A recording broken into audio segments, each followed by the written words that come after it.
What's up, y'all? This is Wes Clark, the director, and welcome to Real Talk Presents the Director's Cut movie review segment.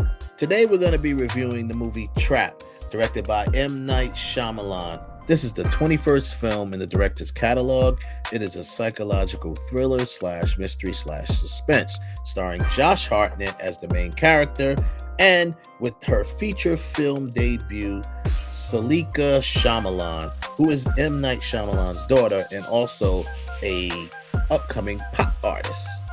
More on that later. Okay, I'm gonna get right to the point here. This is my non-spoiler review. I'm gonna let you know my pros, my cons, and if you should go see the movie or not. Now, before I get started, everyone knows I have a love-hate relationship with M. Night Shyamalan as a director, but I'm going to give a fair review based on what I saw. I saw the movie yesterday, and I'll let you know if it's worth going to see. Let's start with the pros. Number one, original concept. The original concept with all Shyamalan movies, they're pretty much original concepts. I'm always going to give him credit for that. He's an out-of-the-box thinker, and that's one thing that makes him a relevant and good and consistent director.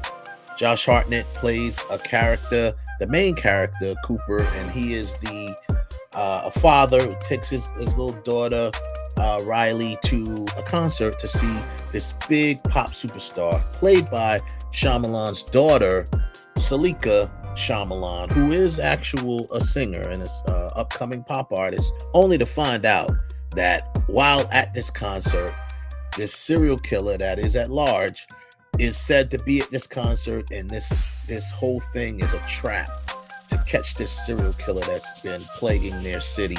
In the trailer, you find out right away that Josh Hartnett is the serial killer, and now he has to try to figure out how to get out of this arena that the FBI is now surrounded with extra security, with cops and FBI and SWAT, and they're just ready for him. They're going to take this guy down. Number two, good acting. Josh Hartnett is amazing in this film. He does a great job at making you root for the bad guy, so to speak. Seeing him interacting with his daughter, talking to people with the nice, and he just seems like a good guy. I kind of want him to get out of the trap. I want him to get out. Okay, so that's a good job because you're rooting for the bad guy. Good acting. Also, I want to commend Salika Shyamalan. This is her first film, acting job, and she did a pretty good job. And I didn't think she would have so much heavy work to do in this film, but she did, and she pulled it off. Number three, big feel. And what I mean by that is this film takes place in an arena. It's at a concert.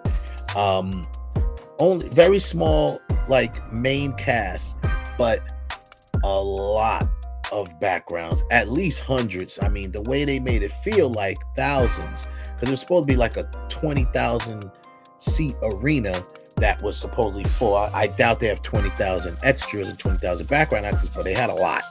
And I haven't seen a film like that in a while. So these films, when you have these big, I can't, off the top of my head, I can't even remember the last time I saw a film with a big crowd like this. Maybe Vantage Point. I mean, that was a long time. That was a while ago. So kudos to Shyamalan for being able to pull off. It really felt like a concert atmosphere. Number four is the anticipation. Now, Shyamalan is good with his pacing and his anticipation most of the time, but the anticipation for this is what really drives the movie. He's in the concert, enjoying it with his daughter, then he's sneaking out and trying to figure out a way to get out of there without alerting his daughter to his secret life, and of course, without being caught by the FBI. Anticipation in this film, I believe, is really excellent. Number five, the shots. Great shots. Cinematography is good. The shots are set up in a way to help give you more anticipation and anxiety. If you know Shyamalan's style, he likes to frame the character in the middle of the frame, looking directly into the camera, which kind of gives you that little bit of anxiety feel. It's like he's talking to the audience, but he's not breaking the fourth wall. He's talking to another character, but it makes you feel like you're in that character's shoes. So it helps you kind of stick with the character. It really makes you feel like you're on this little ride with Josh Hartnett, and that's why you kind of root for him, because it makes you feel like it's you.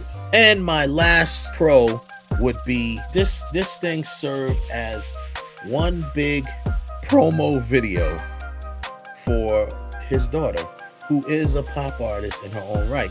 Now, granted, some people may not like that because they stick with her a lot. You know, you see the concert a lot, but I think that's a good thing, and I'll tell you why. You're in this concert and it feels like you're experiencing the concert in real time. Because in real life, a concert is like an hour and a half, whatever, maybe with an intermission, 2 hours. And that's what, you go to the concert at the beginning of the movie. That's what this feels like in the movie. You feel like you're at the concert with them. And the concert is still going on, even with him trying to bob and weave and find his way out of this place. The big overall promo video of it all for his daughter really works and helps craft the narrative of the story. Now let's get to the cons. Okay, con number one, lack of action. I think, it's my opinion, with this much of a crowd and extras and background, and to make it that big feel, I think it lacked a little bit of action. A couple other things could have happened. Some nice key points happened throughout the film to keep you more on the edge of your seat, but I think it could have been a little more to kind of drive the narrative of it all, the sense of urgency. Number two, it could be at times a bit overambitious. And what I mean by that is, if you want it rooted in reality, you got to do a few things. Like, it almost seems like the character did pretty much everything he set out to do. It seems like everything he tried to do, he succeeded at, and that's just a little bit overambitious, in my opinion. Number three, I think personally, this is just for me, not enough violence, in my opinion. Now, granted, I think he did a great job that this film is not very violent, given the violent tone of it all. Given the tone of the of the film, you would expect a little more violence.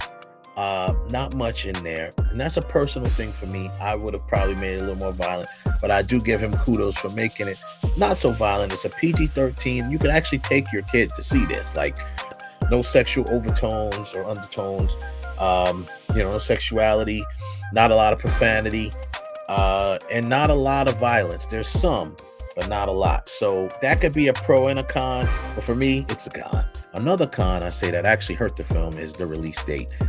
As we know, Deadpool and Wolverine is still in full form right now, and I would not have released this film up against any Marvel film, but especially one of the most anticipated Marvel films. Think about it. They're right smack in the middle of Deadpool and Wolverine and Alien Romulus. Not the best release date to put this film out. And number five, it didn't quite stick the landing at the end. I feel that I was okay with the ending, but it didn't quite stick the landing based on how the film went. It does take another turn. There is another twist to it. And you'll decide if you were happy with the twist or not.